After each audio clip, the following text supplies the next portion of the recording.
നിസ്കരിക്കാതെ റബ്ബിന്റെ ഭക്ഷണവും കഴിച്ച് ഭൂമിയിലൂടെ വസ്ത്രം ധരിച്ച് നടക്കുന്ന ഇരുകാലി മനുഷ്യ, പ്രിയപ്പെട്ട പെങ്ങളെ, രാവിലെ എഴുന്നേറ്റ് നാസ്തയും കഴിച്ച് കോളേജ് കുമാരിയെ പോലെ ഡ്രസ്സും ധരിച്ച് പുറത്തിറങ്ങുന്ന പെങ്ങളെ, ശരീരത്തിന്റെ ലാവണ്യം തന്നത്, ആരോഗ്യം തന്നത്, ഭക്ഷണം കഴിക്കാനുള്ള അവസരം തന്നത് റബ്ബ് തആലയാണെന്ന് മറന്നുപോയോ? ഒരു നേരം നിനക്കങ്ങ് ബ്ലോക്ക് വന്നുപോയാൽ, നീ അങ്ങ് കുടുങ്ങിപ്പോയാൽ അവലംബിക്കാത്ത മാർഗങ്ങളില്ലല്ലോ, വിളിക്കാത്ത വിളികളില്ലല്ലോ.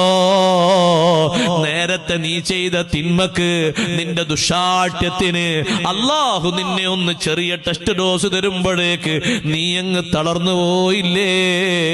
യജമാനനായ റബ്ബിന് വഴിപ്പെടാനല്ലേ ഈ ശരീരം, അതിനല്ലേ ഈ ശരീരത്തിന്റെ ആരോഗ്യം, അതിനല്ലേ ഈ ശരീരത്തിന് തരുന്ന അവസരങ്ങൾ മുഴുവനും. ആ ഒരു വ്യക്തമായ ബോധത്തോടെ വേണം ജീവിതത്തിന്റെ ശിഷ്ടഭാഗം ചെലവഴിക്കാൻ. അല്ലാഹു നമുക്ക് തൗഫീഖ് തരട്ടെ.